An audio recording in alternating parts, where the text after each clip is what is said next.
morning and a very warm welcome. You are watching JanataTelevision and this is the English Bulletin with me, Anustha Acharya. The top stories first. CPN unified socialists to finalize ministers today. Cabinet expansion after all coalition partners prepare the final list of ministers.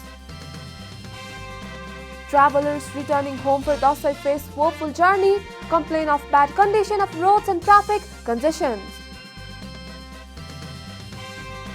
Nepal's economy recovering gradually. World Bank projects growth rate of 3.9%. Cyclone Sahin leaves 14 people dead in Oman, causes flooding and damage across the country.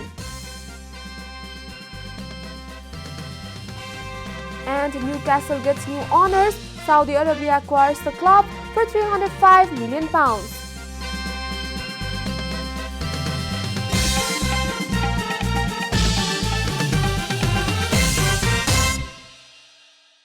And now the news in detail. The CPN Unified Socialist is preparing to finalize the names of ministers to join the government today. A report. A meeting of the party's standing committee has decided that the Central Secretariat meeting today would finalize the ministers according to the party's publicity department chief Jagannath Khatioda. A 11-member Central Secretariat meeting formed on Thursday under the coordination of CPN Unified Socialist General Secretary Beduram Bhusal is to be held later today.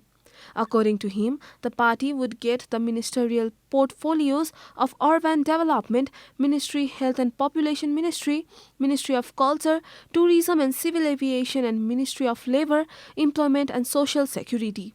He informed that the cabinet would be expanded once all the parties of the ruling coalition submit the name list of the ministers to be inducted in the government. Khatioda said that the meeting has decided to designate Khatioda as the Deputy General Secretary and Garima Saha, Jivaram Shrestha and Bhagavat Biswasi as the party's secretaries. Likewise, the Central Secretariat meeting would also finalize the name list of central members. The final name list of the central members would be disclosed after the Secretariat meeting. The Standing Committee meeting has decided to keep pen as the party's election symbol. Khatioda also said that the ruling coalition has already decided to provide the government leadership of Province 1 and Bagmati Province to the CPN Unified Socialist. The government has claimed that it has been facing passengers during the festive season by removing road blocks and maintaining damaged roads. On contrary, commuters returning home during the festival says that their travel has not been smooth due to bad roads. A report. There is a massive surge in number of people leaving the Kathmandu Valley during the festival season. Due to the mass exodus, there is a surge in vehicular movement as well as traffic congestion in the highways as well as exit point of the valley. The government needs to pay attention to this issue, but the passengers complain that they face problems right from the bus park until they reach their destinations. The main entrance of Gongabu bus park is full of vehicles and the passengers cannot get easy access. Even the taxi stand of the bus park is overcrowded to the excessive number of passengers. The passengers are forced to endure hardship due to the bad condition of roads. On top of it, the roads are narrow and overcrowded at this time of year. Landslides and traffic congestion add to the problems of the commuters. Although the government claims it has managed roads properly for the festive season, the passengers do not agree with it. They have been forced to stay in traffic jams for hours before reaching their destination. The traffic police have held 9 persons for fleecing passengers leaving the Kathmandu Valley for their home for the upcoming festivals of Dasai, Tihar and Chhath. The arrested persons were taking more fare than the set amount for public transport from various parts of the Kathmandu Valley as part of the police campaign to ensure safe and easy travel for the passengers during the festive season. A team from the Metropolitan Traffic Police Division in plain clothes made the arrest. Many illegal activities in transport, including charging passengers higher and violating traffic safety rules, have taken place. This increases when festivals are around the corners and a significant number of people are leaving the Kathmandu Valley for their homes. The police, like every year, have set up passenger help desk at 14 different places in the Kathmandu Valley to help the outgoing and incoming passengers. The number of people leaving the valley for their homes for festivals is increasing alarmingly this year. So in view of illegal activities in transport sector during festivals and ensure safety journey to passengers, the police have been mobilized in the valley, said Senior Superintendent of Police Janata. This is Janata Bulletin. We'll be right back after a short break.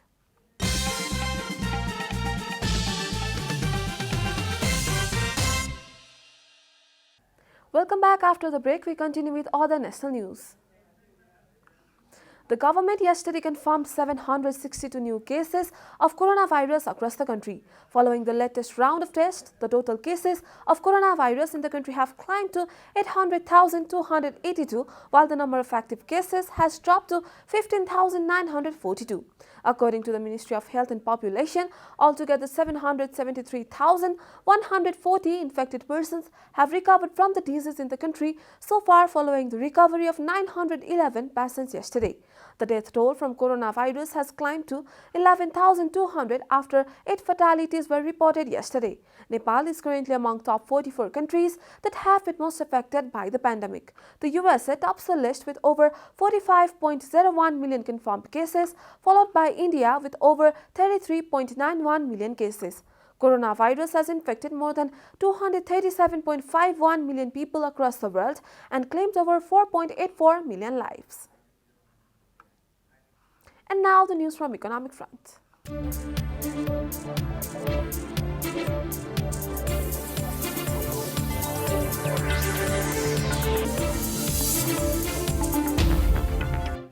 A gradual economic recovery is underway in Nepal, boosted by the lifting of prohibitory order as well as vaccination drive along with inflow of tourists, said the World Bank. A report.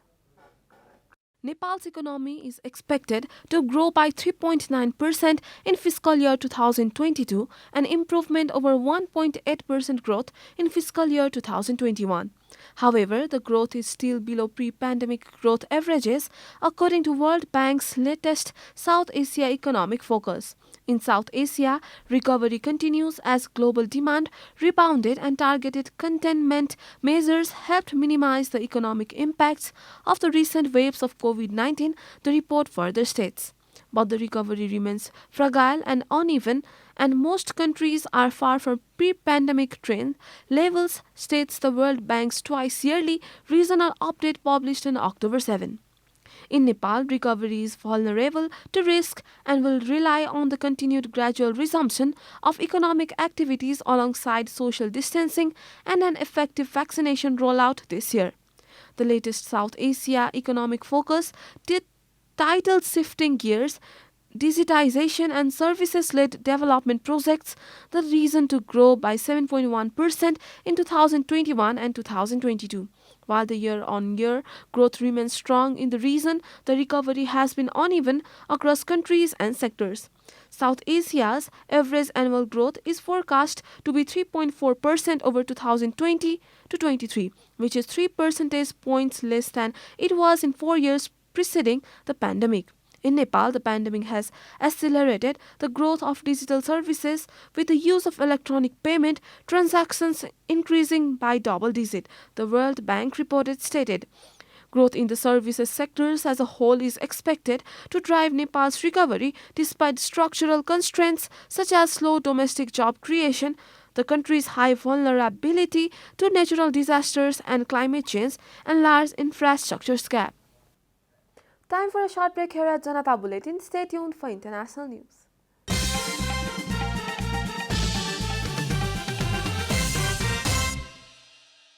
Welcome back now to international news.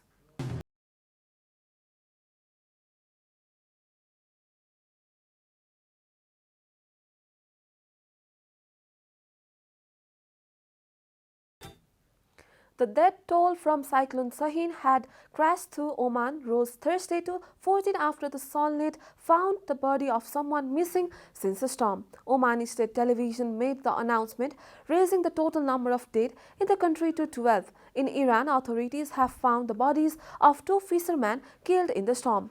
Others remained missing. Sahin made landfall Sunday with winds reaching up to 150 kilometers per hour. The storm quickly lost power and was downgraded, but it caused flooding and damage across Oman, a country on the eastern edge of Arabian Peninsula. A cyclone is the same as a hurricane or a typhoon.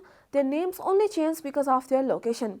Hurricanes are spawned east of international dateline. Typhoons develop west of the line. They are known as cyclone in the Indian Ocean and Australia. You are watching Janata Bulletin, and now the latest from the world of sports.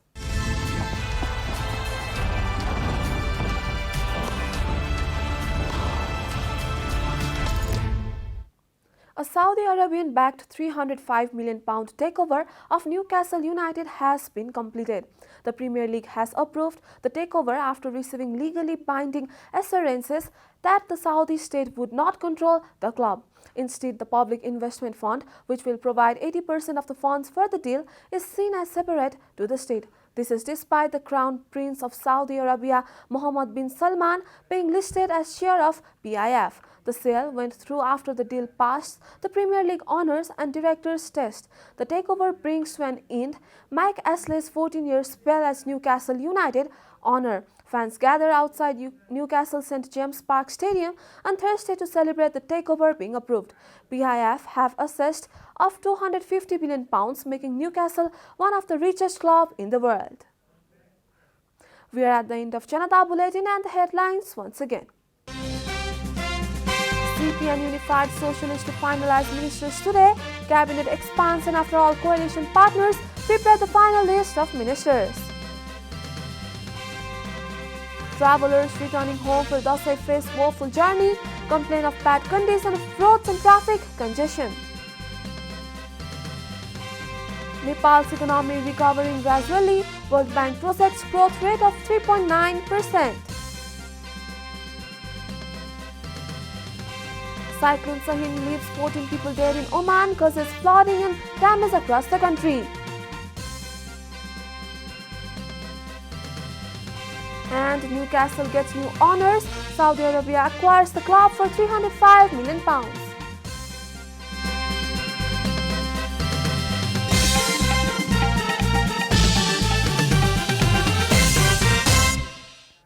And that's all from the English News Desk for today. You can follow Janata Television and our programs on various social media platforms, including on our website janatasamajah.com. Keep watching Janata Television. Namaste.